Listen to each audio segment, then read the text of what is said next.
Hello दोस्तों, environment and ecology की इस क्रैश कोर्स सीरीज में मैं शिवानी आप सभी का हार्दिक स्वागत करती हूँ। आज हम इस सीरीज का लेक्चर नंबर 1 पढ़ेंगे। पर्यावरण पारिस्थितिकी की इस सीरीज को आगामी आरओ की प्रीलिम्स परीक्षा को ध्यान में रखकर बनाया गया है। सीरीज को सिर्फ 3 या मैक्सिमम 4 लेक्चर्स में हम कंप्लीट करेंगे, तो बहुत ही इंपॉर्टेंट वीडियो है। वीडियो को लास्ट तक जरूर देखिएगा। और अगर आप इंटरेस्टेड हैं इस वीडियो की पीडीएफ परचेज करने के लिए, तो आपको करना क्या है, आपको यूपीपीसीएस 1 के द्वारा चलाए जा रहे आरओ के टेस्ट सीरीज बैच को ज्वाइन करना है। इस टेस्ट सीरीज बैच के साथ ही जीएस के सभी सब्जेक्ट से रिलेटेड पीडीएफ आपको फ्री में उपलब्ध कराई जाएंगी। तो अगर आप इंटरेस्टेड हैं बैच को ज्वाइन करने के लिए, तो आप इस नीचे दिए गए व्हाट्सएप नंबर पर कांटेक्ट कर सकते हैं। तो चलिए, आज हम इस क्लास में 3 एनवायरमेंट इकोलॉजी के बहुत ही इंपॉर्टेंट टॉपिक्स कवर करेंगे। इनमें से पहला टॉपिक है पर्यावरण एवं सतत विकास, एनवायरमेंट एंड सस्टेनेबल डेवलपमेंट।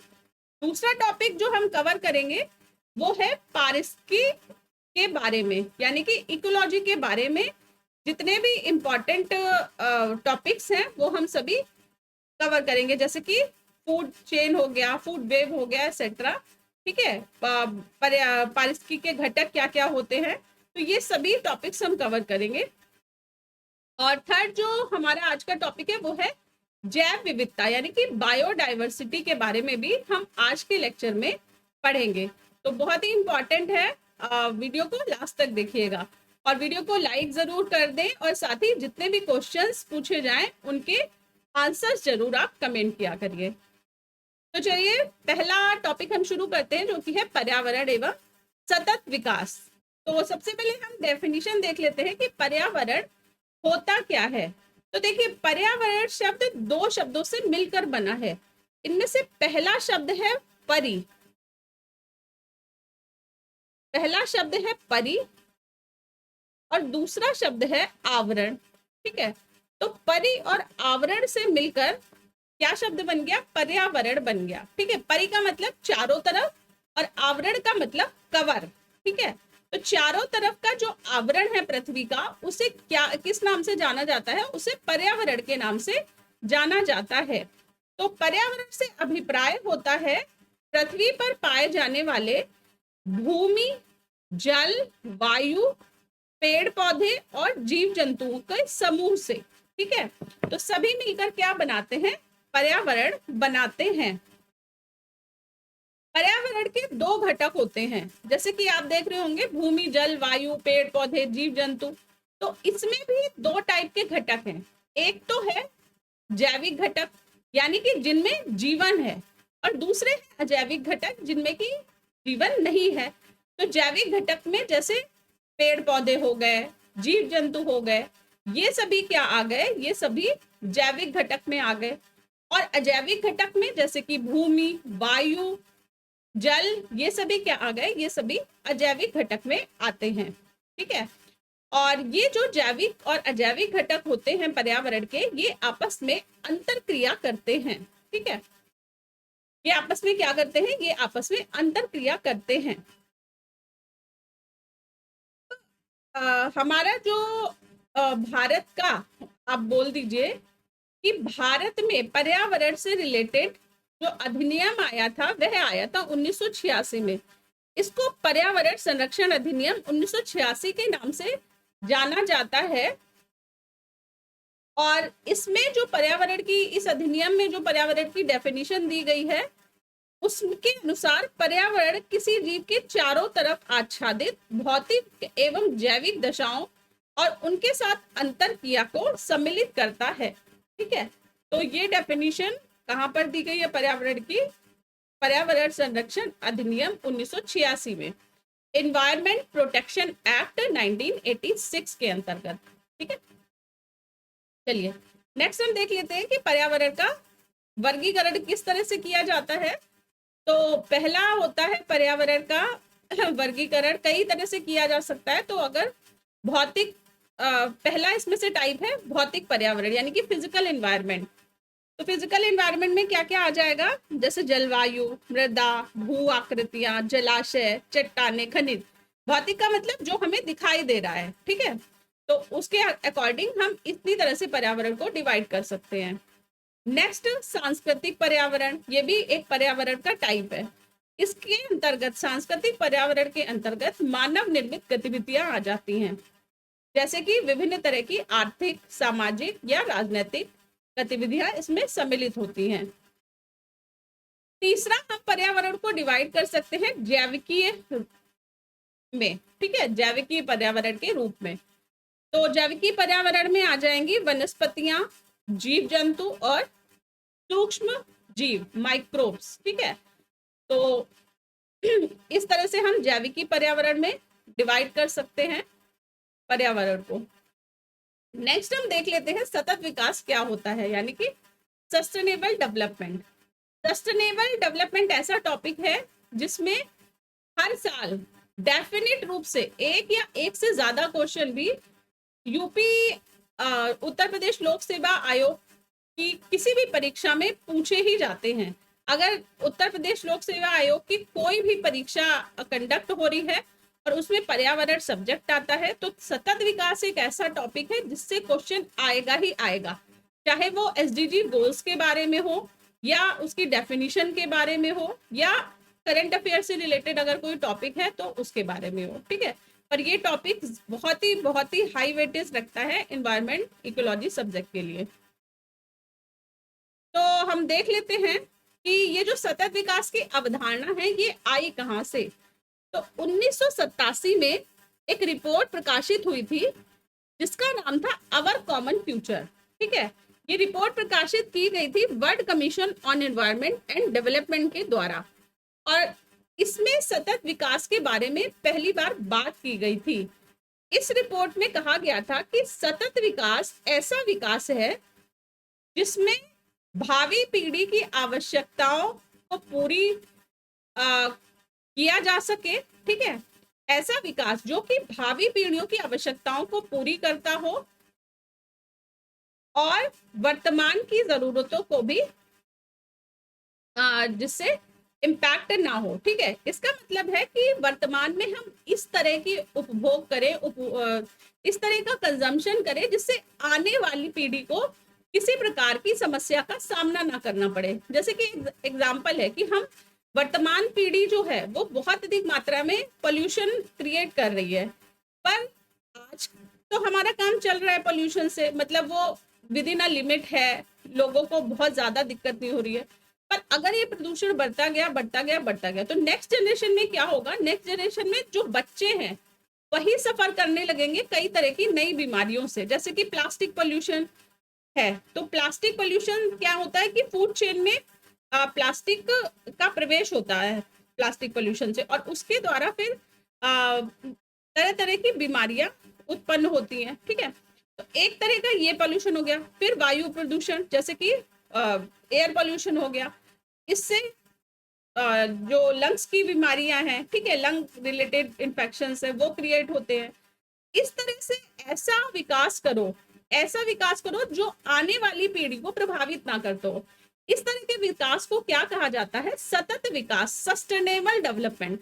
सतत क्या होता है, सतत वो चीज होती है जो हमेशा एग्जिस्ट करे, ठीक है। जिस तरह से आज रह रहे हैं उस तरह से कल भी रहा जा सके, उस तरह से परसों भी रहा जा सके। ऐसा ना रहो कि आज तो तुमने मजे कर लिए लेकिन फ्यूचर में क्या है कि फ्यूचर में वो एक तरह का बहुत बड़ा डिजास्टर क्रिएट कर दे जो विकास आप आज की डेट में कर रहे हो, ठीक है। तो मोटी मोटी ये बात है। तो इसी तरह से जैसे कि एक एग्जांपल है कि जैसे कि हम व्हीकल्स में, हम वाहनों में पेट्रोल डीजल का यूज करते हैं। तो पेट्रोल डीजल का यूज क्या है कि आज तो हम मजे से कर रहे हैं, पर क्या है एक टाइम के बाद में वो खत्म हो जाएगा, ठीक है, क्योंकि लिमिटेड रिसोर्सेज है अर्थ के अंदर। तो फ्यूचर जनरेशन के लिए हमने छोड़ा ही नहीं। तो सतत विकास के लिए क्या है कि हम इसको जो ट्रेडिशनल कंजम्पशन है एनर्जी सोर्सेस के, जैसे कि पेट्रोल डीजल, इसको हम स्विच कर ले रिन्यूएबल एनर्जी पर, कि सोलर एनर्जी पर हमने स्विच कर लिया। अब सोलर एनर्जी का अगर हमने इलेक्ट्रिसिटी प्रोड्यूस करी और हमने उसको कंज्यूम करा, तो हम जैसे आज कर रहे हैं वैसे सन तो क्या है, सन तो हमेशा बना रहेगा। तो सोलर एनर्जी हमारी फ्यूचर जनरेशन भी क्या बोलते हैं यूज कर सकती है, और उसी के साथ पोल्यूशन की समस्या भी नहीं होगी। तो एक एग्जांपल जैसे सोलर एनर्जी का हो गया, तो ये क्या है, ये एक तरह का सतत विकास का माध्यम है। ठीक है, सोलर एनर्जी से ऊर्जा क्रिएट करना, ठीक है, ऊर्जा का जनरेट करना जो है वो क्या है, वो सस्टेनेबल डेवलपमेंट का एक एग्जाम्पल है। ठीक है, तो इस तरह से आप याद रखिए।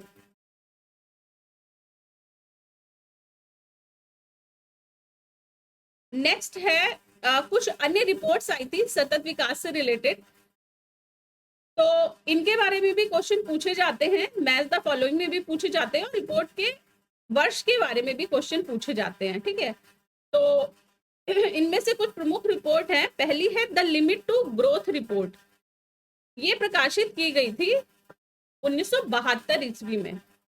ब्रेटलैंड आयोग रिपोर्ट प्रस्तुत की गई थी 1987 ईस्वी में। ये सभी रिपोर्ट जो हैं वो कहीं ना कहीं सतत विकास से या पर्यावरण के से रिलेटेड है। ठीक है, मॉन्ट्रियल प्रोटोकॉल का प्रवर्तन, मॉन्ट्रियल प्रोटोकॉल किस लिए साइन किया गया था, पर्यावरण की किस समस्या के लिए, ये अगर किसी को पता है तो कमेंट बॉक्स में बताइए। ठीक है, मॉन्ट्रियल प्रोटोकॉल का प्रवर्तन किया गया था 1989 में, और मॉन्ट्रियल प्रोटोकॉल साइन किया गया था 1987 में। ठीक है, तो ये याद रखिएगा कि 89 में ये प्रवर्तित हुआ था और 87 में ये आया था। ठीक है, नेक्स्ट, रियो पृथ्वी सम्मेलन कब आयोजित किया गया था, ये किया गया था 1992 में, रियो अर्थ सम्मेलन।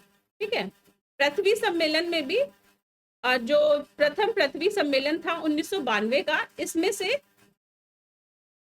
कई अन्य चीजें भी निकल कर आई थी, जैसे कि इसमें एजेंडा 21, जिसको रियो डिक्लेरेशन के नाम से भी जाना जाता है, रियो घोषणा के नाम से जाना जाता है, कि एजेंडा 21 रिलेटेड था सतत विकास से। ठीक है, तो इसमें सतत विकास के प्रति पूर्ण समर्थन किया गया था इस एजेंडा में। ठीक है, तो ये इंपॉर्टेंट फैक्ट्स है, ये याद रखिएगा। अब हम देख लेते हैं कि पर्यावरण अपकर्ष, इन्वायरमेंट डिग्रेडेशन क्या होता है। तो पर्यावरण अपकर्ष होता है डिस्ट्रक्शन ऑफ नेचुरल हैबिटेट, प्राकृतिक आवास का विनाश। ठीक है, प्राकृतिक आवास का विनाश हो गया, जैव विविधता की हानि या प्राकृतिक संसाधनों के क्षरण से पर्यावरण को जो नुकसान होता है उसे पर्यावरण अपकर्ष कहा जाता है, मतलब पर्यावरण की क्षति। तो पर्यावरण की क्षति कैसे होगी, या तो नेचुरल हैबिटेट खत्म हो जाए, ठीक है, या जो बायोडाइवर्सिटी है वो लॉस हो जाए, या फिर जो प्राकृतिक संसाधन नेचुरल रिसोर्सेज है उनमें क्षरण हो जाए, ठीक है, उनका ह्रास होने लगे।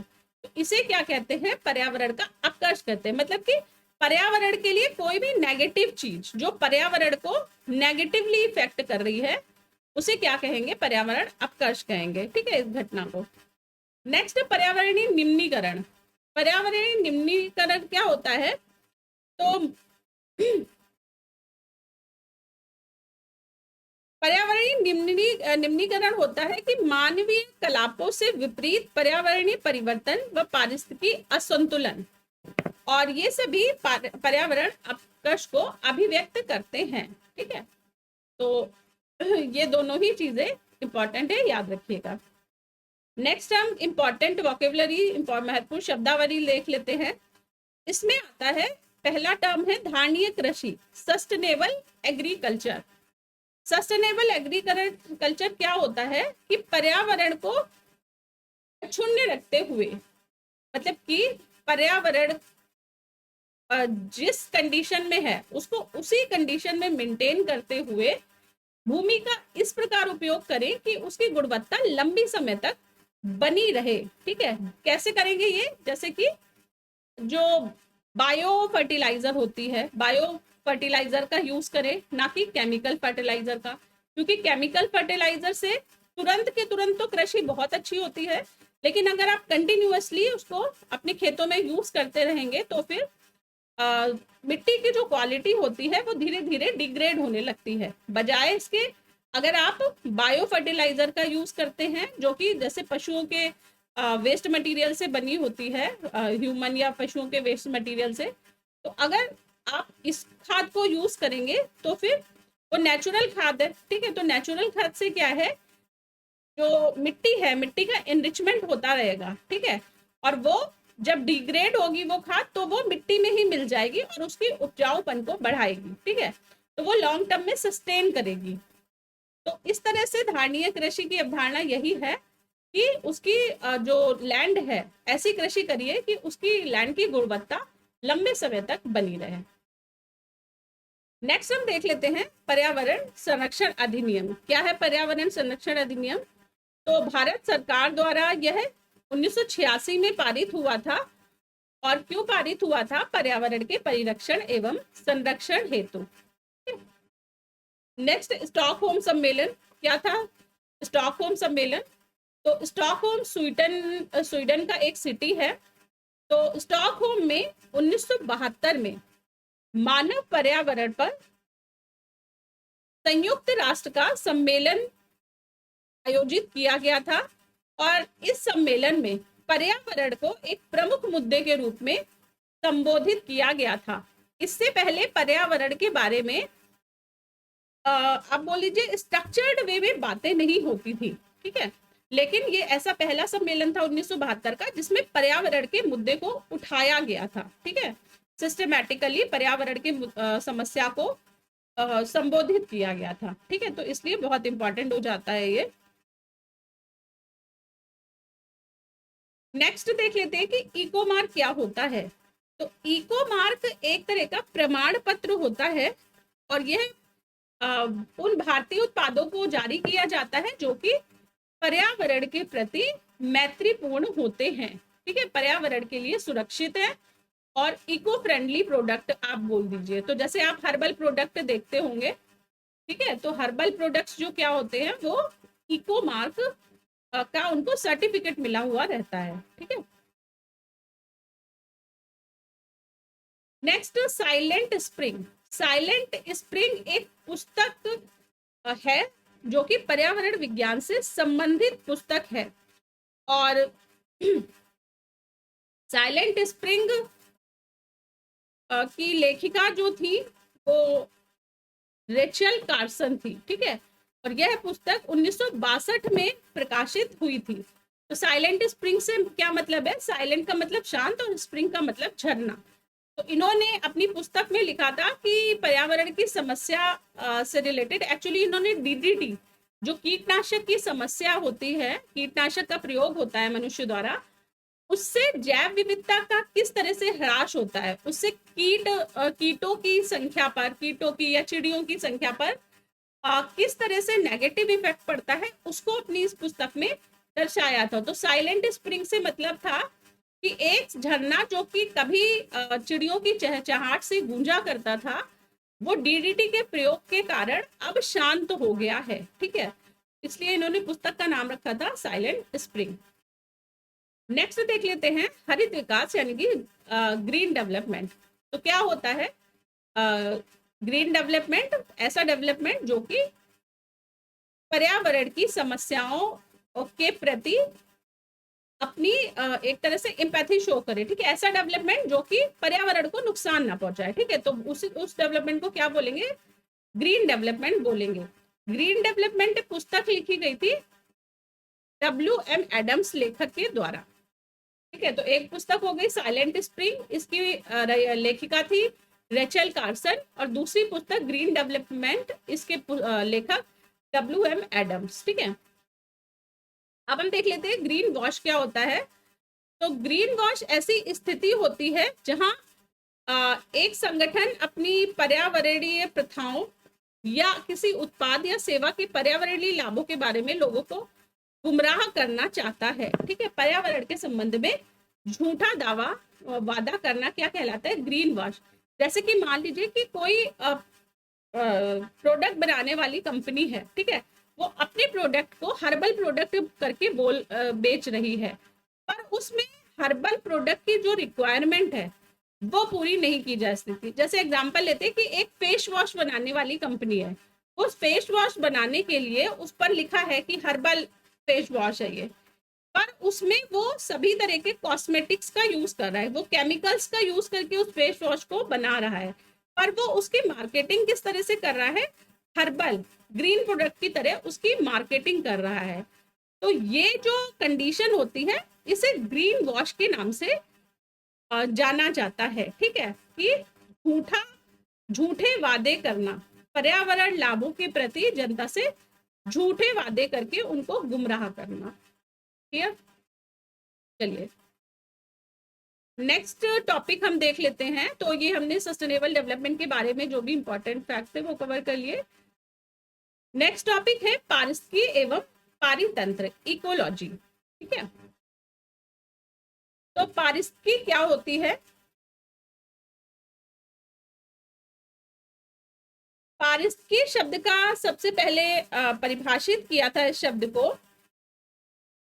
अर्नेस्ट हेकल जी ने। ठीक है, जर्मन वैज्ञानिक थे अर्नेस्ट हेकल, इन्होंने सर्वप्रथम पारिस्थितिकी इकोलॉजी शब्द को परिभाषित किया था। और दूसरे एक महानुभाव हुआ करते थे यूजिन ओडम, इनके अनुसार पारिस्थितिकी प्रकृति की संरचना एवं प्रक्रिया का अध्ययन है। ठीक है, तो पारिस्थितिकी क्या होता है कि जो हम अपने एनवायरनमेंट के साथ में अंतर क्रिया करते हैं उसको पारिस्थितिकी कहा जाता है। ठीक है, तो जैविक एवं अजैविक संबंध तत्वों के मध्य में अंतर क्रिया क्या कहलाती है? पारिस्थितिकी कहलाती है। ठीक है, नेक्स्ट देख लेते कि पारिस्थितिकी तंत्र क्या होता है। तो पारिस्थितिकी तंत्र में जैविक और अजैविक दोनों घटक रहते हैं और इस तंत्र की अपनी स्वयं की उत्पादकता होती है। ठीक है, प्राकृतिक संसाधनों से युक्त होता है पारिस्थितिकी तंत्र। तीन कंडीशन है, प्राकृतिक संसाधनों से युक्त होगा, इसमें जैविक अजैविक घटक होंगे, और तीसरा है कि इसकी स्वयं की उत्पादकता होगी। ठीक है, तो कोई भी पारिस्थितिकी तंत्र हो सकता है। जैसे कि मान लीजिए एक तालाब का पारिस्थितिकी तंत्र है, तो तालाब के पारिस्थितिकी तंत्र में क्या हो गया? पानी हो गई, हवा हो गई। ठीक है, उसके बाद उसमें फूल खिलेंगे। ठीक है, कुछ वनस्पतियां आ जाएंगी, मेंढक आ जाएंगे, कुछ अन्य कीड़े मकोड़े और उसके चारों तरफ जो झाड़ियां उगेंगी वहां पर आ जाएंगे। ठीक है, तो एक तरह से क्या है, और उसके बाद क्या है कि जो पेड़ उगेंगे उनको कीड़े खाएंगे। ठीक है, जो कीड़े होंगे उनको मेंढक खाएंगे। ठीक है, तो आपस में एक दूसरे से वो क्या है, अपनी रिक्वायरमेंट फुलफिल करते रहेंगे। ठीक है, और वो क्या बोलते हैं, ग्रो करते रहेंगे। ठीक है, तो उसकी अपनी उत्पादकता भी हो गई पारिस्थितिकी तंत्र की, प्राकृतिक संसाधन भी हो गए, और जैविक और अजैविक घटक भी हो गए पारिस्थितिकी तंत्र में। ठीक है, इसी तरह से कहीं का भी पारिस्थितिकी तंत्र, मतलब जैसे तालाब का एग्जाम्पल दिया, तो विश्व में अलग अलग तरह के पारिस्थितिकी तंत्र निर्मित होते हैं। और नेक्स्ट देख लेते हैं, नेक्स्ट है कि यह खुला तंत्र होता है। ठीक है, खुला तंत्र होता है क्योंकि इसमें क्या होता है, ऊर्जा और पदार्थों का लगातार निवेश और बहिर्गमन होता रहता है। ठीक है, और पारिस्थितिकी तंत्र में जैसे जैसे पोषण का स्तर बढ़ता है वैसे वैसे ऊर्जा का ह्रास होता जाता है। तो प्रत्येक पोषण स्तर से आगे बढ़ने पर ऊर्जा का ह्रास होता है, और इसी के कारण जैसे नीचे के लेवल में ऊर्जा ज्यादा रहेगी, ऊपर के में कम, तो नीचे से ऊपर जाने पर क्रमशः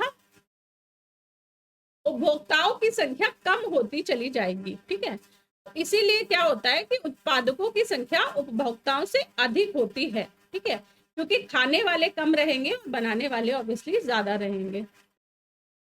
नेक्स्ट है कि पारिस्थितिकी तंत्र में शाकाहारियों की संख्या मांसाहारियों से अधिक होती है। तो ये याद रखिएगा कि जो हर्बीवोर होते हैं वो कार्निवोर से नंबर्स में ज्यादा होंगे। उसके बाद एक डेफिनेशन आती है शेयर की, कि शेयर क्या होता है। तो ये बहुत इंपॉर्टेंट है, डायरेक्ट क्वेश्चन पूछा जाता है कि शेयर क्या होता है, और 4 ऑप्शन दिए रहेंगे इसमें। तो शेयर समुदायों का पूर्ण क्रम होता है जो क्रमशः एक निश्चित स्थान पर बदलता है। ठीक है, तो सीरियल को आप सीयर को आप सीरियल से याद रख लीजिए कि एक कोई जगह है, वहां पर क्या है, जैसे मान लीजिए एक कोई चट्टान है, खाली चट्टान है, तो वहां पर पहले कुछ भी नहीं था, फिर धीरे से उस पर कुछ मिट्टी आ जाएगी उड़कर, कोई ऊपर से पक्षी लाकर उस पर कुछ दाना डाल देगा, ठीक है, तो फिर वहां पर पेड़ पौधे उगने लगेंगे, या हवा के साथ कुछ बीज आ जाएंगे और वहां पर पेड़ अलग अलग तरह के डेवलप हो जाएंगे, ठीक है। फिर कई सालों के बाद वो रिप्लेस हो जाएंगे दूसरे पेड़ों से, दूसरे जीव जंतुओं से। इस तरह से क्या है, वो सीरियल में एक पहले एक पारिस्थितिकी तंत्र हुआ, फिर दूसरा बन गया उसी जगह पर, फिर तीसरा बन गया, तो वो चेंज होता रहेगा, ठीक है, सेम सेम जगह पर ही। तो यह समुदाय को एक पूर्ण क्रम होता है, जो कि सीयर उसको बोलते हैं कि कि समुदाय का पूर्ण क्रम जो एक निश्चित जगह पर बदलता रहता है, ठीक है, इसे क्या बोलेंगे, इसे सीयर कहा जाएगा। नेक्स्ट देख लेते हैं पारिस्थितिकी संक्रमण, इकोलॉजिकल सक्सेशन क्या होता है। तो यह मानव तथा भौतिक पर्यावरण के बीच संबंधों का अध्ययन करता है, ठीक है, मानव और भौतिक पर्यावरण के बीच संबंधों का अध्ययन पारिस्थितिकी संक्रमण कहलाता है। और इस अवधारणा का सर्वप्रथम प्रयोग किया गया था जॉन डब्ल्यू बेनेट द्वारा, ठीक है। तो ये नाम भी इंपॉर्टेंट है कि जैसे पारिस्थितिकी शब्द किसके द्वारा परिभाषित किया गया था, या पारिस्थितिकी संक्रमण की अवधारणा का प्रयोग सर्वप्रथम किसके द्वारा किया गया था। तो ये जो इकोलॉजिस्ट के नाम है ये भी इंपॉर्टेंट होते हैं, ये भी याद करने हैं। और इनकी अवधारणा मतलब जॉन डब्ल्यू बेनेट जी की अवधारणा प्रकाशित हुई थी 1976 में। इनकी पुस्तक the ecological transaction, cultural anthropology and human adaptation, ठीक है। तो ये बुक का नाम है, कौन से ईयर में बुक प्रकाशित हुई और किसके द्वारा प्रकाशित हुई, तीनों ही इंपॉर्टेंट है। नेक्स्ट एक टर्म आता है पर्यावरण में निकेत। निकेत को आप देखिए कई बार आपने लिखा देखा होगा, घरों के आगे निकेतन लिखा रहता है। निकेतन का मतलब घर, ठीक है, अपना घर, जो कि पर्टिकुलरली सिर्फ और सिर्फ उसी का ही हो, ठीक है, ऐसा किसी और का ना हो। तो यही स्पेशलिटी है निकेत की, कि निकेत जो होता है वो यूनिक होता है, ठीक है, किसी का भी निकेत यूनिक होता है, उसके जैसा कोई दूसरा निकेत नहीं होता। जैसे आप अपना ही घर ले लीजिए, आपका घर जो है वो यूनिक है, दुनिया में ऐसा घर किसी का भी नहीं हो सकता, ठीक है। तो ये क्या है, निकेत उन स्थितियों की श्रेणी का प्रतिनिधित्व करता है जो संसाधनों के उपयोग और पारिस्थितिकी तंत्र में उसकी कार्यात्मक भूमिका को सहन करता है। प्रत्येक प्रजाति का एक विशिष्ट निकेत होता है, विशिष्ट मतलब यूनिक निकेत होता है, और प्रत्येक प्रजाति अपने पर्यावरण के लिए अनुकूलित होती है, ठीक है। नेक्स्ट हम देख लेते हैं कि जीव से जैव मंडल का जैविक संगठन का क्रम क्या होता है। जैसे एक जो इंडिविजुअल जीव है उससे फिर किस क्रम में जैव मंडल का निर्माण होगा। तो सबसे पहले कुछ जीवों को मिलाकर क्या बनेगी, जनसंख्या बनेगी, पॉपुलेशन बनेगी। वह जनसंख्या समुदाय का निर्माण करेगी, कम्युनिटी का निर्माण करेगी। समुदाय पारिस्थितिकी तंत्र का, ठीक है, इकोलॉजिकल इकोसिस्टम का निर्माण करेंगे, और पारिस्थितिकी तंत्र फिर भूदृश्य का निर्माण करेंगे, ठीक है। तो ये क्रम है जनसंख्या, समुदाय, पारिस्थितिकी और फिर भूदृश्य, ठीक है। तो ये क्रम याद रखिएगा कि जीव से जैव मंडल का क्या क्रम रहता है।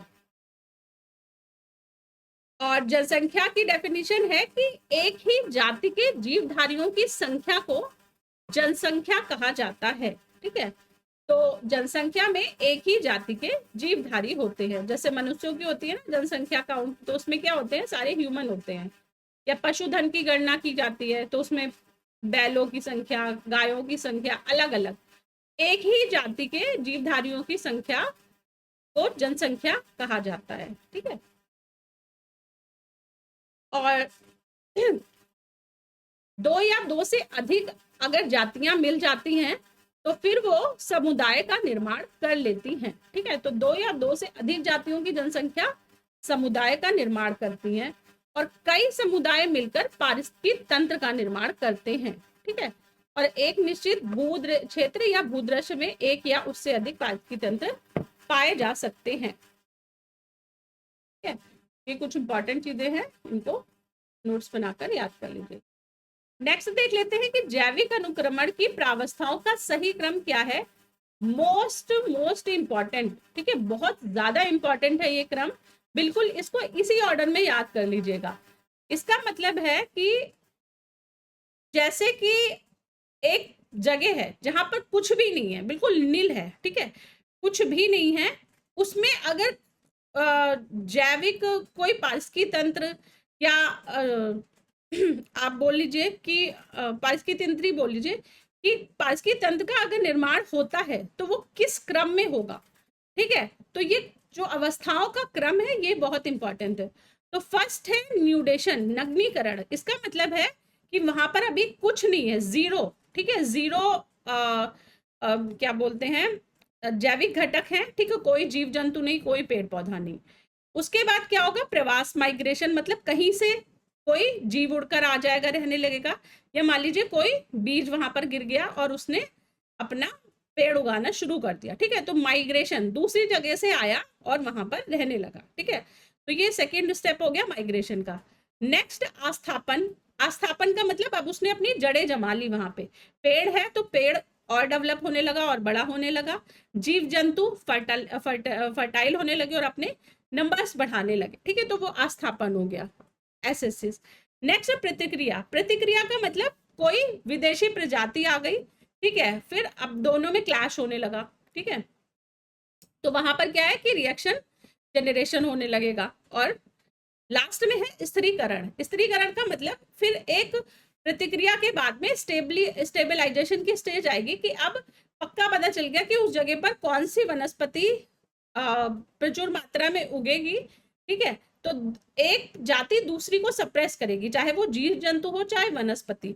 और फाइनली जो एक तरह से विनर हो जाएगा, आप बोल दीजिए कि जो भी पेड़ वहां पर अपनी एक्सपेंशन कर लेगा उस जगह के पर्यावरण के प्रति या उस जगह के क्या बोलते हैं भूमि के प्रति, वो फिर क्या होगा, वो स्टेबलाइज हो जाएगा, ठीक है। जो नंबर ऑफ वेजिटेशन का ग्रोथ होने लगेगा, नंबर ऑफ एनिमल्स की वहां पर ग्रोथ होने लगेगी, ठीक है। एनिमल्स या इंसेक्ट्स जो भी हैं तो उनका वो ग्रो करने लगेंगे, ठीक है। तो वो स्टेज क्या कहलाएगी, वो स्टेज कहलाएगी स्टेबलाइजेशन की, स्थिरीकरण की, ठीक है। तो ये 5 स्टेजेस है, बहुत ही इंपॉर्टेंट, इनको इसी ऑर्डर में याद करिएगा। पहली न्यूडेशन, नग्नीकरण, दूसरी माइग्रेशन, प्रवास, तीसरी एसेसिस, आस्थापन, चौथी रिएक्शन, प्रतिक्रिया, और पांचवी स्टेबलाइजेशन यानी कि स्थिरीकरण की, ठीक है। तो जैविक अनुक्रमण की का सही क्रम ये है। और इस अनुक्रमण को क्रमागत विधि से बताया था ओडेम नामक वैज्ञानिक ने, ठीक है। तो ये ओडेम नाम भी इंपॉर्टेंट है, याद रखिएगा। अब हम देख लेते हैं पारिस्थितिकी तंत्र के घटक। तो पारिस्थितिकी तंत्र के में 3 तरह के घटक होते हैं, ठीक है। पार्डन, पारिस्थितिकी तंत्र में 2 घटक होते हैं, जैविक घटक और अजैविक घटक। जैविक घटक के अंतर्गत 3 प्रकार आते हैं, ठीक है। कौन कौन से, पहला आता है उत्पादक यानी कि प्रोड्यूसर, दूसरा उपभोक्ता यानी कि कंज्यूमर, और तीसरा अपघटनकर्ता यानी कि अपघटनकर्ता यानी कि डिकम्पोजर, ठीक है। तो पहला उत्पादक। उत्पादक मतलब जो फर्स्ट लेवल पर प्रोड्यूसर होते हैं। उत्पादक में आते हैं हरे पौधे, ठीक है। हरे पौधे क्या होंगे, फोटोसिंथेसिस की क्रिया द्वारा अपना भोजन बनाएंगे। और हरे पौधों को प्राथमिक मतलब कि प्राइमरी प्रोड्यूसर माना जाता है, ठीक है। और समस्त पारिस्थितिकी तंत्र के लिए भोजन उत्पादन और ऊर्जा संचयन करना इनका कार्य है, ठीक है। तो ये इंपॉर्टेंट फैक्ट है कि उत्पादक प्रोड्यूसर कौन होते हैं, हरे पौधे होते हैं, और इनको प्राइमरी प्रोड्यूसर माना जाता है, ठीक है, प्राइमरी प्रोड्यूसर माना जाता है। और पारिस्थितिकी तंत्र के सभी अन्य जीवों के लिए ये भोजन उत्पादन और ऊर्जा संचयन करते हैं।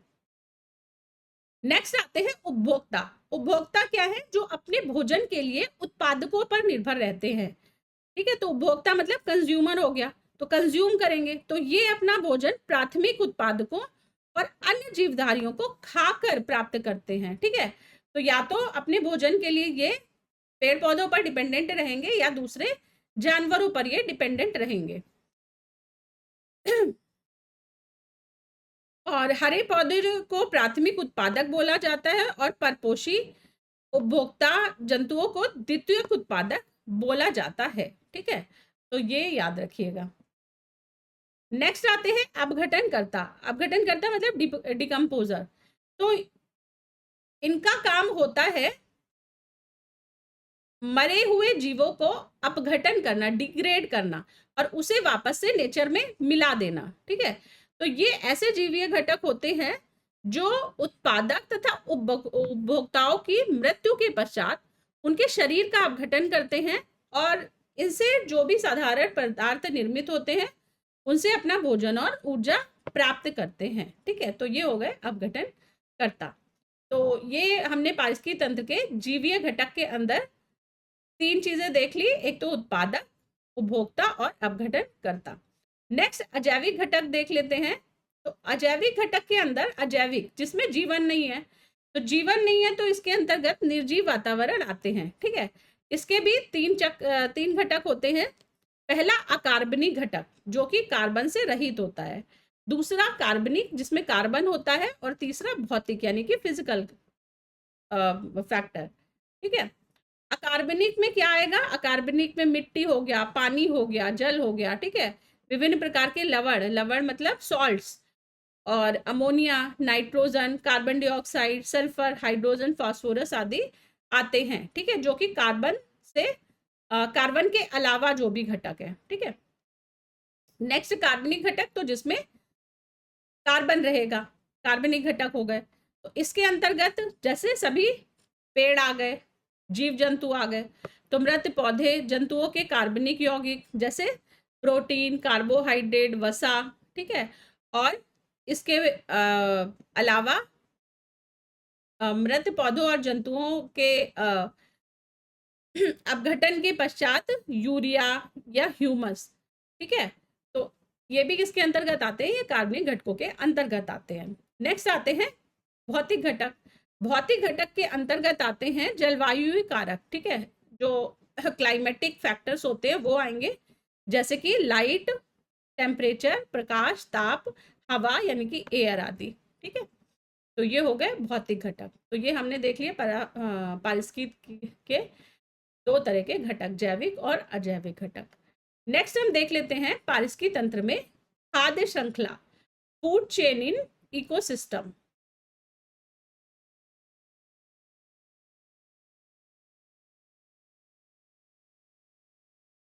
पारिस्थितिकी तंत्र में खाद्य श्रृंखला की क्या महत्व है?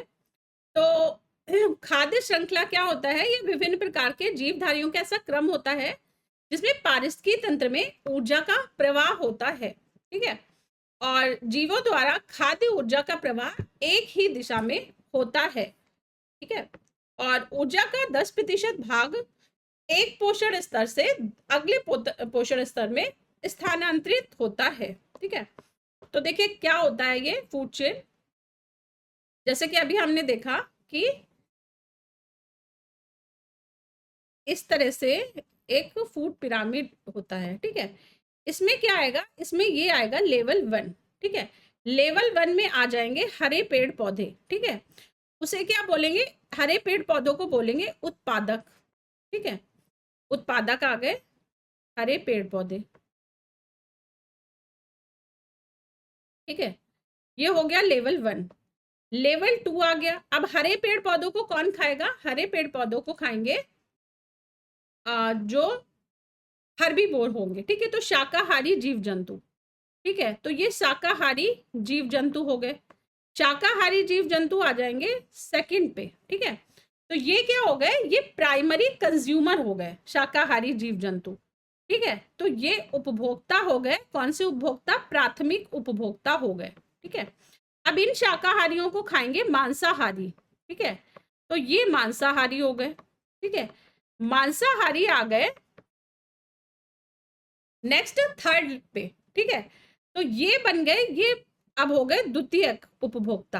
ठीक है, प्राथमिक उपभोक्ता और ये बन गए द्वितीयक उपभोक्ता। ठीक है, अब इसके ऊपर फिर से और अन्य मांसाहारी आएंगे, ठीक है। और लास्ट में यहाँ पर आ जाएंगे डिकम्पोजर। डिकम्पोजर मतलब सबसे टॉप पे क्या रहेगा, अपघटनकारी रहेंगे, ठीक है। तो ये इस तरह से स्टेजेस होती हैं खाद्य श्रृंखला में। अब जब लेवल 1 से दूसरी स्टेज में जाएंगे तो क्या है, इस लेवल से, एक लेवल से दूसरे लेवल तक सिर्फ 10% ऊर्जा का ही प्रवाह होगा, ठीक है।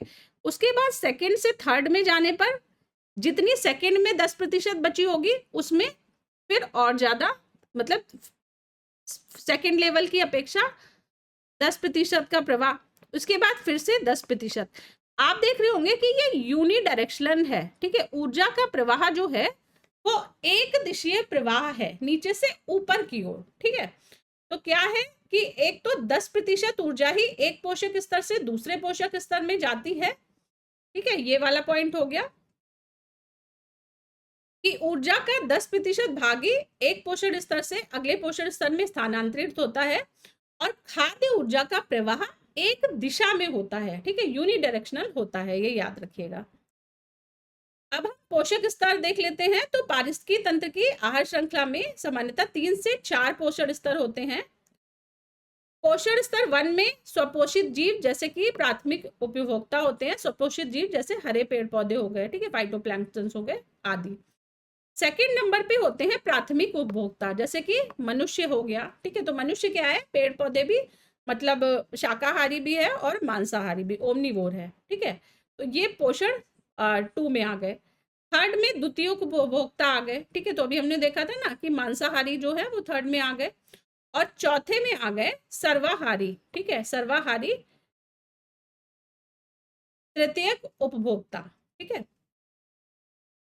तो इस तरह से फॉर्मेशन होता है अलग अलग फूड चेन की ट्रॉपिक लेवल्स का, ठीक है। इनको क्या बोलते हैं, जो 1 2 3 लिखा है, पोषण स्तर या ट्रॉपिक लेवल के नाम से भी इनको जाना जाता है। नेक्स्ट हम देख लेते हैं फाइटोप्लैंक्टन्स के बारे में। तो फाइटोप्लैंक्टन समुद्री वातावरण में मुख्य प्राथमिक उपभोक्ता होते हैं। तो जो लैंड रहेगी, जमीन रहेगी, उस पर तो हरे पेड़ पौधे रहेंगे, प्राइमरी प्रोड्यूसर, और जो समुद्र रहेगा वहां पर फाइटोप्लैंक्टन्स प्राइमरी प्रोड्यूसर रहेंगे, प्राथमिक उत्पादक रहेंगे, ठीक है। और फाइटोप्लैंक्टन्स प्रकाश संश्लेषण की प्रक्रिया द्वारा ऊर्जा प्राप्त करते हैं, और इन फाइटोप्लैंक्टन्स पर फिर मछलियां निर्भर रहती हैं, छोटी मछलियों पर फिर बड़ी मछलियां निर्भर रहती हैं, ठीक है। तो जिस तरह से स्थलीय पारिस्थितिकी तंत्र, स्थलीय खाद्य श्रृंखला बनती है, उसी तरह से जलीय पारिस्थितिकी जलीय खाद्य श्रृंखला भी निर्मित होती है, ठीक है। और पृथ्वी के वायुमंडल में जो भी ऑक्सीजन है, ठीक है, पृथ्वी के वायुमंडल में उपस्थित ऑक्सीजन की अधिकतर मात्रा के लिए फाइटोप्लैंक्टन ही उत्तरदायी है, ठीक है। ये बहुत ही इंपॉर्टेंट फैक्ट है कि ऑक्सीजन के लिए पृथ्वी के वायुमंडल में जो ऑक्सीजन है उसके निर्माण के लिए फाइटोप्लैंक्टन्स का बहुत बड़ा योगदान माना जाता है।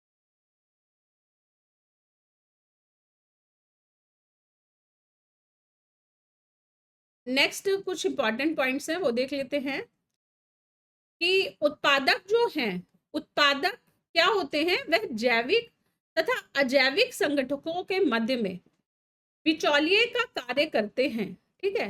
जैविक और अजैविक के मध्य में बिचौलिए का कार्य कौन करते हैं, उत्पादक करते हैं। जैसे कि हरे पेड़ पौधे उत्पादक हैं, ठीक है।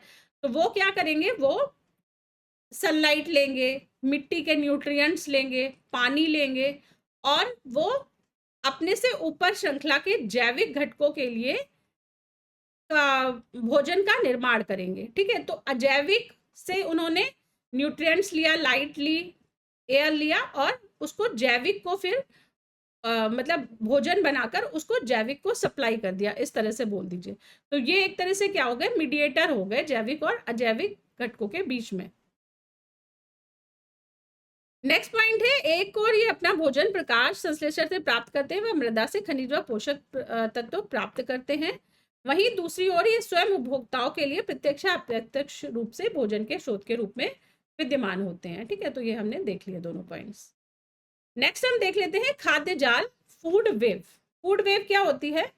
तो फूड वेव, जैसे कि आपने खाद्य श्रृंखला देखी, तो खाद्य श्रृंखला में तो हमने एग्जांपल लिया था एक एक जीव का, कि एक पेड़ है, उसको बकरी ने खाया, बकरी को शेर ने खाया। ठीक है, तो इस तरह से एक एक एक एक स्टेप लिया था। अब इसी तरह से ऐसा है कि जैसे पेड़ को बकरी ने खाया, तो अब बकरी को जरूरी नहीं है ना शेर ही खाएगा, शेर को, बकरी को भेड़िया भी खा सकता है, बकरी को ह्यूमन भी खा सकता है, मनुष्य भी खा सकता है।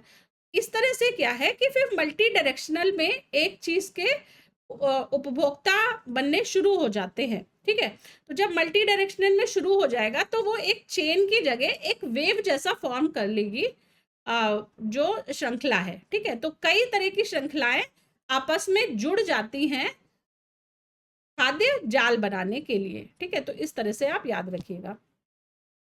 तो फूड वेव इसको बोलते हैं, खाद्य जाल को। तो इसमें यही है कि सभी तरह की जो खाद्य श्रृंखलाएं होती हैं वो कहीं ना कहीं आपस में संबंधित होती हैं, और खाद्य श्रृंखलाओं के परस्पर संबंध को खाद्य जाल कहा जाता है। ठीक है, खाद्य जाल में ऊर्जा का प्रवाह एक दिशीय होते हुए भी कई पथों से होकर प्रवाहित होता है। ठीक है, तो ऊर्जा का जो प्रवाह रहेगा वो यूनिडायरेक्शनल ही रहेगा, पर इसके जो मार्ग हैं, जो पाथ हैं, वो अलग अलग हो जाएंगे। ठीक है, और पारिस्की तंत्र की जो आहार श्रृंखला होती है उसमें सर्वाहारी को, ओमनीवोर को उच्चतम पोषण स्तर प्राप्त होता है, ये याद रखिएगा। ठीक है, तो टॉप पे कौन रहेंगे? टॉप पे ओमनीवोर रहेंगे खाद्य श्रृंखला में। नेक्स्ट हम देख लेते हैं पारितंत्रों के प्रकार के बारे में। तो कुछ पारिस्की तंत्र है, पारितंत्र है, जलीय पारितंत्र। उसके बारे में भी क्वेश्चन आते हैं कि लोटिक पारितंत्र और लैटिक पारितंत्र क्या होते हैं। तो जलीय पारितंत्र दो तरह का होता है, एक तो होता है लोटिक और एक होता है लैटिक। लोटिक होता है बहता हुआ जल, ठीक है, और लैटिक होता है रुका हुआ जल। तो किसी भी तरह का लोटिक पारितंत्र का मतलब है गतिमान या बहता जल। तो जैसे कि नदी, झरने, चैनल, स्ट्रीम, ये सभी क्या है? ये सभी लोटिक पारितंत्र के प्रकार हैं। लैटिक पारितंत्र मतलब रुका हुआ तंत्र, तो इसमें आ गए लैटिक पारितंत्र में आ गए रुके हुआ जल, ठीक है, स्थिर जल। तो रुके हुए जल के एग्जाम्पल क्या क्या हो गए? जैसे कि तालाब, तालाब क्या है? एक तरह का लैटिक पारितंत्र है। झील, ठीक है, तो झील क्या है? एक तरह का लैटिक पारितंत्र है। ठीक है, इस तरह से आप लैटिक और लोटिक को याद रखिएगा। नेक्स्ट जीव भार का पिरामिड हम देख लेते हैं कि जीव भार का पिरामिड के बारे में कुछ इंपॉर्टेंट फैक्ट। तो जीव भार का पिरामिड,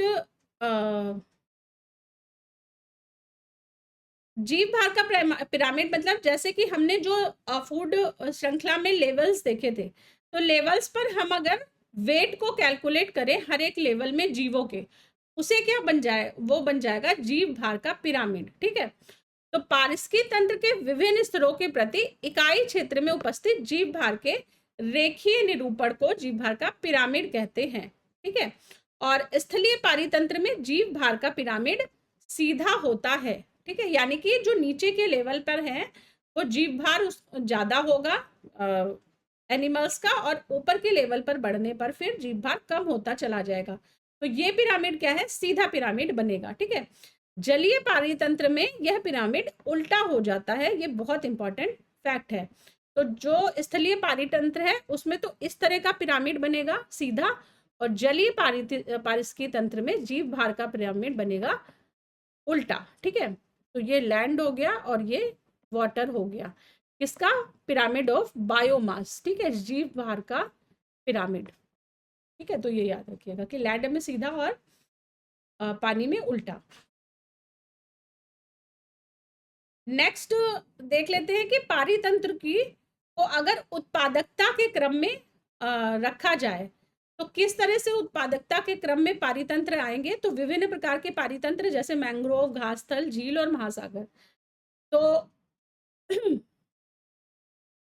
सबसे अधिक उत्पादकता मैंग्रोव की, ठीक है, उसके बाद घास स्थल की, उसके बाद झील की और उसके बाद महासागर की, ठीक है। तो ये पारितंत्रों की घटती उत्पादकता का क्रम है, इसको याद रखिएगा। नेक्स्ट एक इंपॉर्टेंट फैक्ट है कि यूकेलिप्टिस क्या होता है, ये बहुत अधिक पानी खींचता है। ये पेड़ जो होता है, आपने देखा होगा व्हाइट कलर का इसका स्टेम होता है, तना होता है, ठीक है, और ये बहुत ज्यादा पानी खींच लेता है जिस जगह पर लगाया जाता है। तो यह बहुत अधिक, इसकी अत्यधिक जल ग्रहण शक्ति के कारण इसको पर्यावरण शत्रु या पर्यावरणीय संकट के रूप में घोषित किया गया है, क्योंकि ये क्या करता है, ये जो ग्राउंड वाटर लेवल है उसको कम कर देता है। भाई ये पानी खींच लेगा तो जहां पर लगा हुआ है उसके नीचे का जो भूमिगत जल है उसका स्तर कम हो जाता है, ठीक है। इसे क्या कहा जाता है, इसे पर्यावरण का शत्रु कहा जाता है। नेक्स्ट हम देख लेते हैं कि पारिस्थितिकी पदछाप एक टर्म आता है, इसका मीनिंग क्या होता है।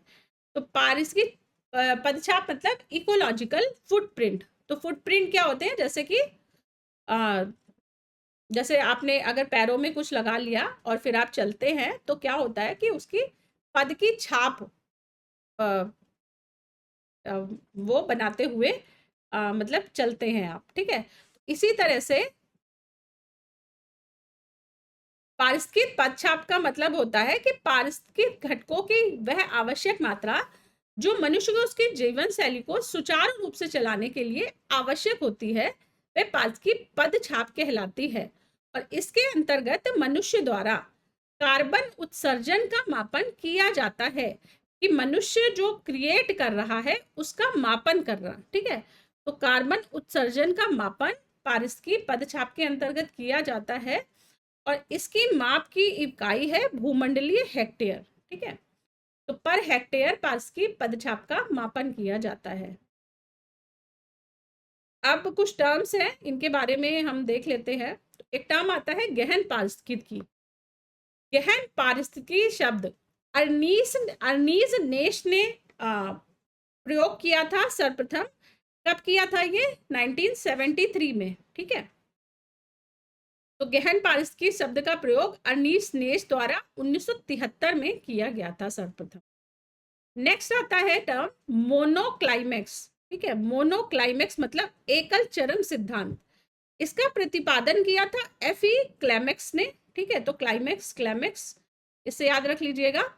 और इस सिद्धांत के अनुसार प्रत्येक क्षेत्र में एक समुदाय उच्चतम स्तर पर विकसित समुदाय होता है, जबकि उसके और अन्य समुदाय विकसित हो रहे होते हैं, ठीक है।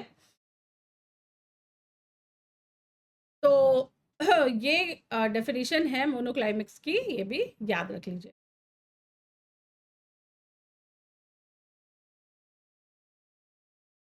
नेक्स्ट है कि पारिस्थितिकी निके। पारिस्थितिकी निके क्या होता है, तो पारिस्थितिकी निके को सर्वप्रथम 1917 में प्रस्तुत किया गया था जोसेफ ग्रीनले के द्वारा, और इन्होंने इसे कहा था सूक्ष्म आवास, ठीक है, सूक्ष्म आवास।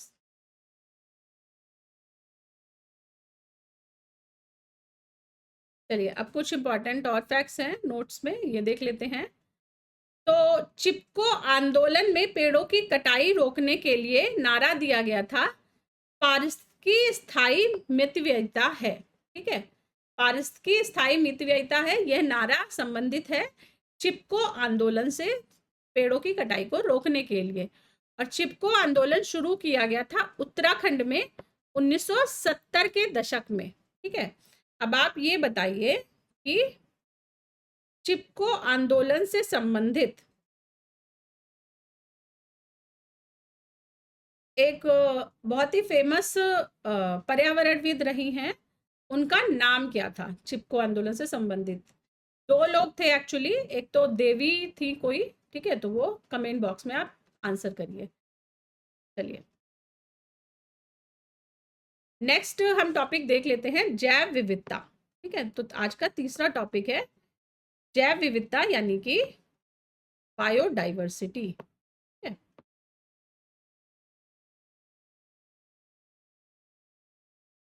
जैव विविधता क्या होता है? जैसे कि नाम से पता लग रहा है कि जैवों की विविधता, ठीक है, कई तरह के, कई प्रकार के जैवों की उपस्थिति आप कह लीजिए। तो डेफिनेशन अगर देखें तो किसी पर्यावरण में विभिन्न प्रजातियों की श्रेणियों की उपस्थिति को जैव विविधता के रूप में जाना जाता है, ठीक है। तो ऐसा एक पर्यावरण है जहां पर कई जीवों की उपस्थिति है। जैव विविधता से तात्पर्य सभी से होता है, पेड़ पौधों से भी और जीव जंतुओं से भी, ठीक है। तो इसकी उपस्थिति को जैव विविधता कहा जाता है। और पर्यावरण में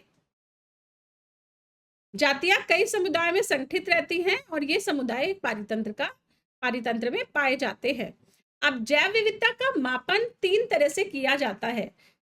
किस किस तरह से? अल्फा, बीटा और गामा, ठीक है। अल्फा, बीटा और गामा जैव विविधता मापन की अलग अलग विधियां हैं। और जैव विविधता की संकल्पना सर्वप्रथम 1960 में दी गई थी विटेकर जी के द्वारा, और 1972 में इन्होंने जैव विविधता को व्याख्यादित और परिवर्तित किया था, ठीक है। तो जैव विविधता से रिलेटेड कौन सा नाम? विटेकर, ठीक है, विटेकर। और इन्होंने अवधारणा प्रस्तुत की थी और जैव विविधता की संकल्पना प्रस्तुत की थी 1960 में, ठीक है। और बायोडाइवर्सिटी मतलब इन्होंने जैव विविधता के बारे में विटेकर जी ने बताया था, ठीक है, इसके बारे में बात की थी। जो जैव विविधता टर्म है, जो शब्द है, इसका प्रयोग किया था सबसे पहले वॉल्टर जी रोसेन ने, ठीक है। तो बायोडाइवर्सिटी शब्द का प्रयोग हुआ था वॉल्टर जी रोसेन के द्वारा। और नेक्स्ट हम देख लेते हैं हॉटस्पॉट। तो बायोडाइवर्सिटी हॉटस्पॉट किसको बोला जाता है? हॉटस्पॉट क्या होता है? तो हॉटस्पॉट शब्द का सर्वप्रथम प्रयोग किया था मायर्स ने वर्ष 1988 में, ठीक है। तो ये याद रखिएगा ईयर भी और किसने हॉटस्पॉट शब्द का प्रयोग किया था। हॉटस्पॉट ऐसा स्थान होता है जहां पर जातियों की पर्याप्तता तथा स्थानीय जातियों की अधिकता पाई जाती है, ठीक है। तो एंडेमिक स्पीसीज प्रचुर मात्रा में पाई जाती हैं हॉटस्पॉट पर। और जैव विविधता के संदर्भ में भारत में 4 जैव विविधता हॉटस्पॉट है। पहला है इसमें से पूर्वी हिमालय, दूसरा है पश्चिमी घाट, तीसरा है पूर्वोत्तर भारत तथा अंडमान द्वीप समूह, और चौथा है निकोबार द्वीप समूह, ठीक है। तो 4 हॉटस्पॉट है, ये याद रखिएगा भारत के, ठीक है। कौन कौन से? पूर्वी हिमालय, ठीक है, दूसरा पश्चिमी घाट, और इसमें पश्चिमी घाट तथा श्रीलंका का हॉटस्पॉट का भाग भी है। थर्ड है पूर्वोत्तर भारत, ठीक है, इसमें इंडो बर्मा रीजन और अंडमान द्वीप समूह आ जाते हैं। और चौथे नंबर पर है निकोबार द्वीप समूह, ठीक है, जो कि सुंडालैंड हॉटस्पॉट का एक एक्सटेंशन है। चलिए अब हम देख लेते हैं कि जैव विविधता क्षरण के क्या कारण है, कॉजेज ऑफ बायोडाइवर्सिटी लॉस। तो जैव विविधता का क्षरण क्यों होता है? तो पहला जो बहुत ही इंपॉर्टेंट और मुख्य कारण है जैव विविधता के ह्रास का, वो है प्राकृतिक आवास का विनाश होना, ठीक है, प्राकृतिक डिस्ट्रक्शन ऑफ नेचुरल हैबिटेट। तो जब जैसे मान लीजिए कि मनुष्य क्या है, मनुष्य जंगलों की कटाई कर देते हैं आवास के लिए या अपनी अन्य आवश्यकताओं की पूर्ति के लिए। तो उस जंगल में रहने वाले जो भी जीव जंतु हैं या जो भी पेड़ पौधे जैसे आपने काटा तो एक पेड़, पर उस पेड़ पे मान लीजिए सिर्फ एक ही पेड़ आपने काटा, उस पेड़ पर कुछ चिड़ियों के घोंसले होंगे, कुछ कीट रहते होंगे, ठीक है। उस पेड़ की शरण में कुछ साइड में छोटे छोटे पौधे उगे होंगे। तो एक पेड़ से कटने से ही क्या हो गया कि उन पक्षियों का आवास नष्ट हो गया, जो छोटे छोटे पौधे होंगे उनको न्यूट्रिएंट्स मिलने बंद हो गए, जो कीड़े मकोड़े होंगे उनके रहने की जो जगह थी वो उनसे दूर हो गई, ठीक है। तो उनके नेचुरल हैबिटेट का डिस्ट्रक्शन हो गया। तो ऐसा होगा कि कई कीड़े मकोड़े मर जाएंगे, उनमें से कई पेड़ पौधे जो छोटे हैं वो मर जाएंगे, ठीक है। पशु जो पक्षी हैं वो भी हो सकता है कि उनमें से कई का लॉस हो जाए, ठीक है। तो प्राकृतिक आवास का ह्रास जैव विविधता क्षरण का एक बहुत बड़ा कारण है। सेकंड है प्राकृतिक संसाधनों का अतिदोहन, ठीक है, नेचुरल रिसोर्सेज का जो ओवर कंजम्पशन हो रहा है उसकी वजह से भी जैव विविधता लॉस होता है।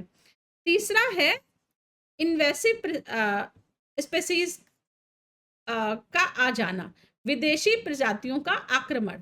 तो विदेशी प्रजाति आ गई और उसने जो पहले वहां पर हुआ करती थी प्रजाति उसको रिप्लेस कर दिया, ठीक है, तो ये भी एक कारण है जैव विविधता ह्रास का। चौथा है वनों की कम सघनता, ठीक है।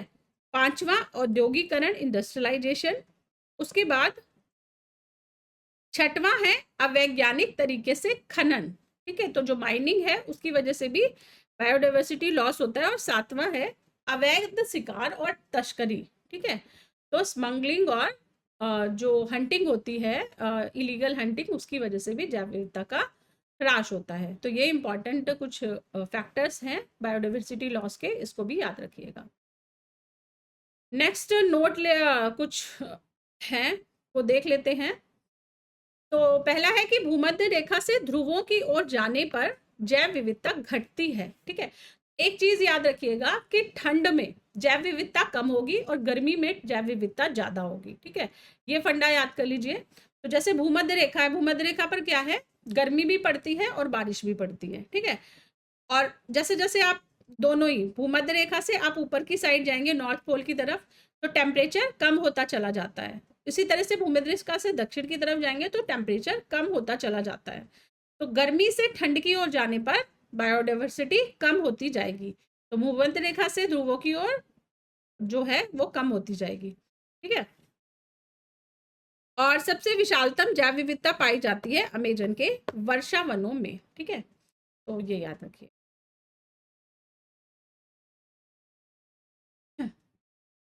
नेक्स्ट है कि जैव विविधता शीतोष्ण क्षेत्रों से ध्रुवों की ओर घटती जाती है, ठीक है, तो ये हमने देख लिया कि भूमध्य रेखा मतलब उष्णकटिबंधीय से शीतोष्ण में घटेगी, शीतोष्ण से ध्रुवों की ओर घट जाएगी। उसके बाद उष्णकटिबंध शीतोष्ण क्षेत्रों की अपेक्षा अधिक जातियों को आश्रय देते हैं, ठीक है, तो ये भी एक फैक्ट है। चलिए नेक्स्ट तितलियों के बारे में कुछ इंपॉर्टेंट फैक्ट्स हैं, ये देख लेते हैं। तो तितलियां क्या होती हैं, तितलियां मतलब बटरफ्लाईज, ये है अनियत तापी प्राणी है, ठीक है, अनियत तापी प्राणी है और इनके रहने के लिए उष्ण और गर्म जलवायु वाला क्षेत्र सर्वश्रेष्ठ माना जाता है, ठीक है।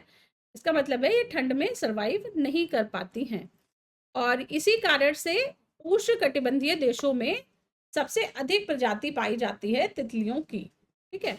और बहुत कम तापमान में यह उड़ान नहीं भर सकती क्योंकि ये अपने शरीर के तापमान को रेगुलेट करने में सक्षम नहीं होती, ठीक है, ये अपने बॉडी टेम्परेचर को कम नहीं कर पाती हैं, इसलिए ये हाई टेम्परेचर मतलब एक मिनिमल टेम्परेचर के जो नॉर्मल टेम्परेचर होता है उस पर ही सर्वाइव कर पाती है। अधिक ठंड में ये अपने बॉडी को उस तरह से एडजस्ट नहीं कर पाती कि ये ठंड में सर्वाइव कर लें, ठीक है।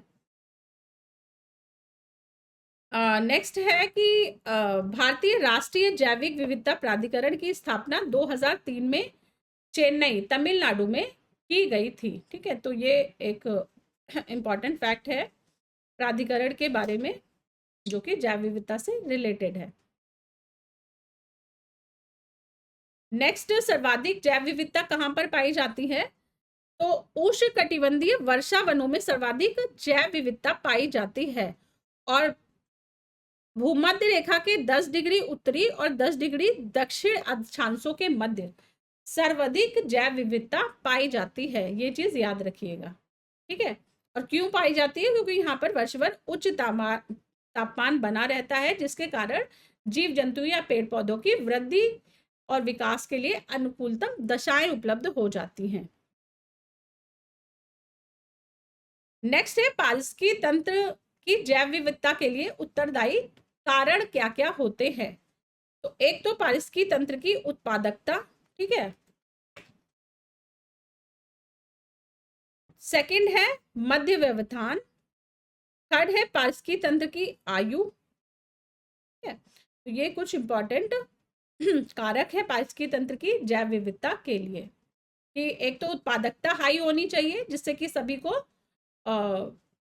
जीवित रहने के लिए और फर्टिलाइजेशन के लिए न्यूट्रिएंट्स मिलते रहे।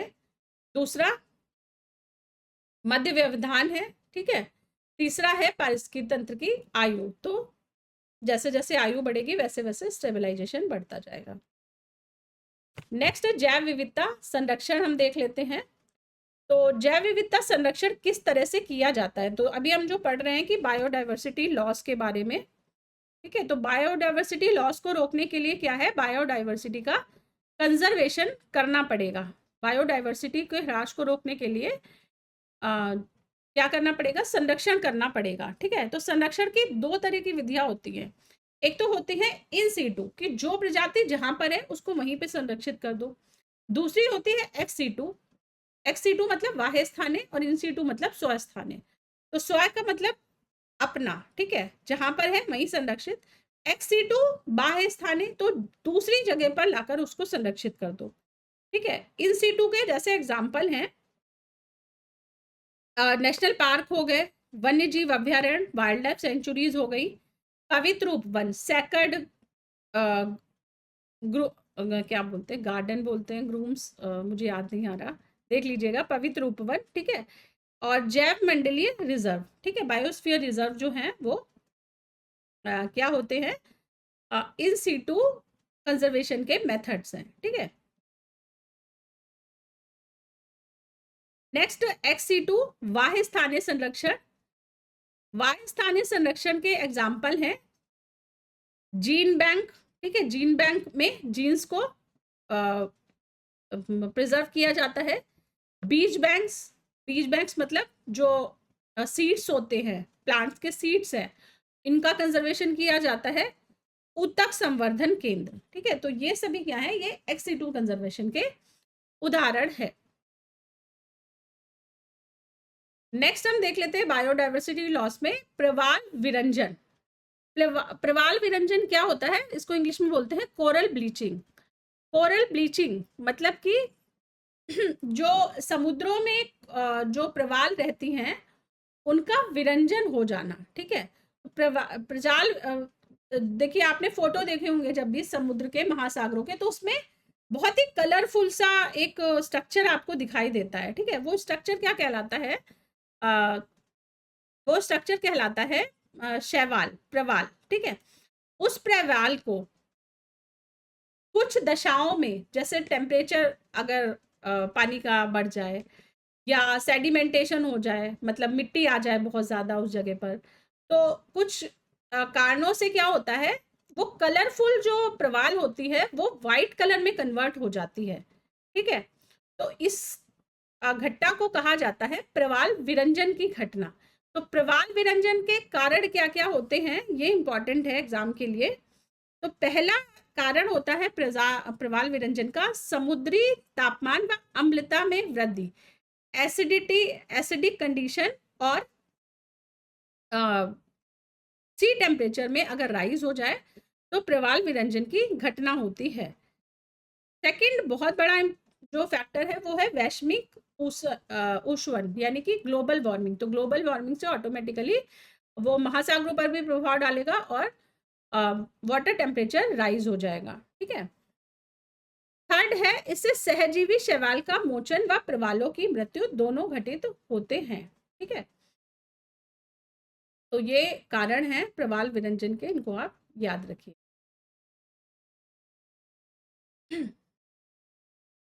नेक्स्ट कुछ महत्वपूर्ण तथ्य है कि विलुप्त होने वाली प्रजातियों की सूची जिस बुक में प्रकाशित की जाती है उस बुक को रेड डेटा बुक के नाम से जाना जाता है, और यह बुक प्रकाशित की जाती है IUCN के द्वारा। IUCN का फुल फॉर्म होता है international union for conservation of nature, ठीक है। IUCN संस्था है, उसके द्वारा रेड डेटा बुक प्रकाशित की जाती है और इसमें विलुप्त होने वाली प्रजातियों की सूची रहती है। इसमें कई कैटेगरीज रहती हैं। तो एक कैटेगरीज रहती है विलुप्त की, ठीक है, एक्सटिंक्ट की। तो एक्सटिंक्ट कब माना जाता है किसी प्रजाति को, जब वह अपने प्राकृतिक आवास में 50 वर्षों से ना देखी गई हो। ठीक है, तो इस कंडीशन में क्या है, प्रजाति को विलुप्त मान लिया जाता है। ठीक है,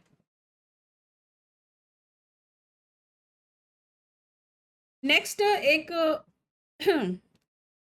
जैव विविधता ह्रास के लिए एक दवा उत्तरदायी है बहुत अधिक मात्रा में, जिसका नाम डिक्लोफिनैक।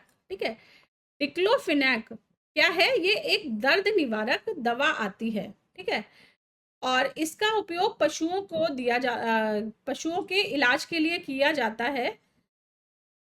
और इसका साइड इफेक्ट क्या हुआ कि पशुओं के इलाज के लिए इस दवा के इंजेक्शन लगाए जाते हैं। ठीक है, तो जैसे कैटल्स ले लीजिए कि गाय है, भैंस है, इनको इंजेक्शन दिए जाते हैं इस दवा के।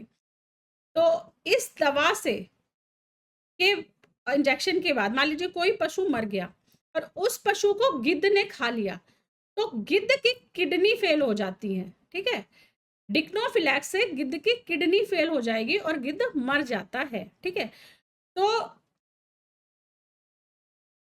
इसकी वजह से बहुत बड़ी मात्रा में डिक्लोफिनैक के कारण गिद्धों का विलुप्तीकरण हुआ। ठीक है, तो यह दवा डिक्लोफिनैक भारत में गिद्धों के विलुप्त होने के लिए उत्तरदायी है। ये इंपॉर्टेंट फैक्ट है, ये याद रखिएगा। नेक्स्ट हम देख लेते हैं आर्द्र भूमियों के बारे में, वेटलैंड्स के बारे में कुछ इंपॉर्टेंट फैक्ट्स।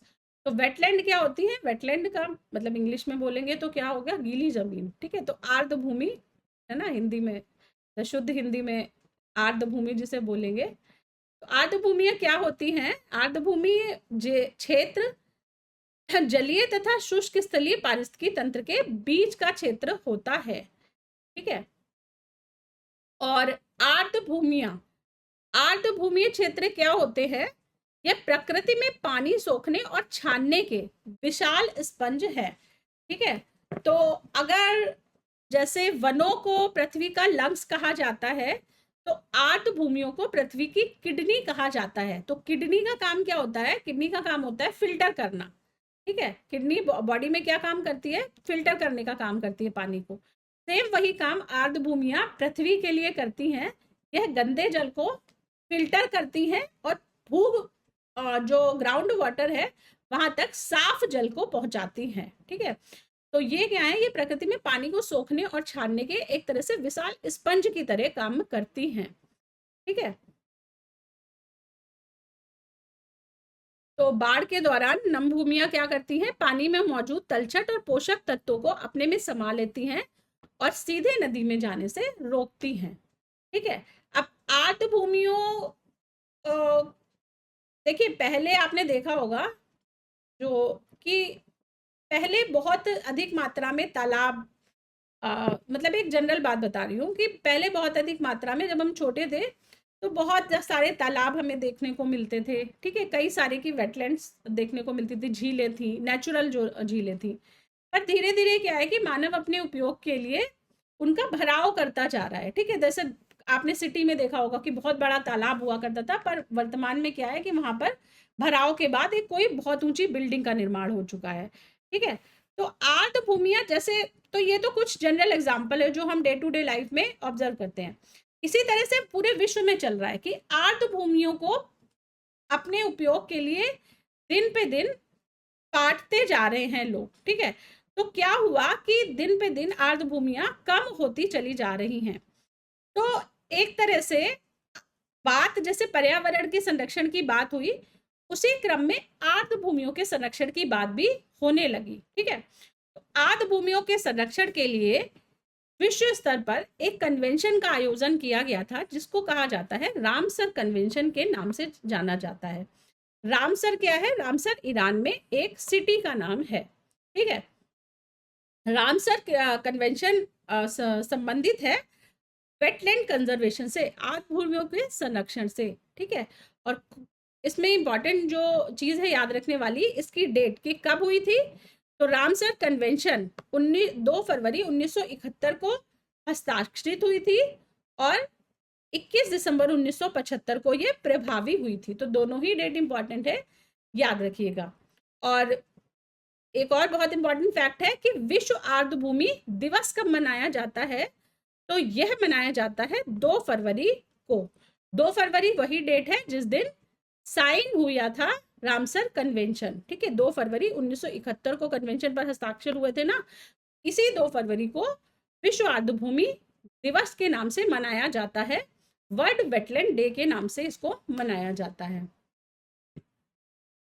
नेक्स्ट हम देख लेते हैं कि भारत की कुछ प्रमुख आर्द्रभूमियां और वो किस राज्य में स्थित है। तो इनमें से पहली है चिल्का झील। चिल्का झील स्थित है ओडिशा राज्य में। दूसरी वूलर झील, यह स्थित है जम्मू कश्मीर में। तीसरी लोकटक झील, यह स्थित है मणिपुर में। चौथी सुंदरबन, यह पश्चिम बंगाल में, ठीक है। भोज आर्द्र स्थल, भोज वेटलैंड मध्य प्रदेश में, मध्य प्रदेश के भोपाल सिटी में। पोकेरा वेटलैंड, यह जम्मू कश्मीर में। सोमरीरी झील, यह लद्दाख में। केवलादेव राष्ट्रीय उद्यान, यह राजस्थान भरतपुर में। पॉइंट केलेमर वन्यजीव और पक्षी अभयारण्य, यह तमिलनाडु में स्थित है। नेक्स्ट कुछ अदर फैक्ट्स, इंपॉर्टेंट फैक्ट्स देख लेते हैं जैव विविधता के बारे में। तो पहला है कि भारत सरकार ने नॉर्वे सरकार के साथ मिलकर जैव विविधता नीति एवं कानून के केंद्र की स्थापना चेन्नई के राष्ट्रीय जैव विविधता प्राधिकरण में की है, ठीक है। ये इंपॉर्टेंट फैक्ट है, ये याद रखिएगा। नेक्स्ट है कि जैव विविधता अधिनियम दिसंबर 2002 में भारतीय संसद द्वारा पारित किया गया था। उसके बाद एक सी बकथोर्न पेड़ है जो कि लद्दाख की पहाड़ी पर पाया जाता है और इस पेड़ की बेर से विटामिन तथा पोषक तत्व की प्रचुर मात्रा पाई जाती है और रूसी कॉस्मोनॉट ने इसके तेल को कॉस्मिक विकिरण से बचाव के लिए प्रयोग किया था, ठीक है। तो सी बकथॉर्न ये रूसी कॉस्मोनॉट ने प्रयोग किया था किसके लिए, कॉस्मिक विकिरण से बचने के लिए, ठीक है। कहाँ पाया जाता है, भारत के लद्दाख में पाया जाता है। उसके बाद एक बुक इंपॉर्टेंट है जो जिसका नाम है टुमारोज बायोडाइवर्सिटी बुक। यह बुक लिखी गई वंदना शिवा के द्वारा, ठीक है। वंदना शिवा के द्वारा टुमारो बायोडाइवर्सिटी बुक लिखी गई और वंदना शिवा जो है वो एक सक्रिय पर्यावरण कार्यकर्ता एवं भूमंडलीकरण विरोधी लेखिका है। चलिए, तो आज के इसके साथ ही मैं आज की क्लास को खत्म करती हूँ। कल हम नेक्स्ट लेक्चर में पढ़ेंगे जलवायु परिवर्तन, ग्रीन हाउस और प्रदूषण, यानी कि क्लाइमेट चेंज, ग्रीन हाउस और पोल्यूशन के बारे में।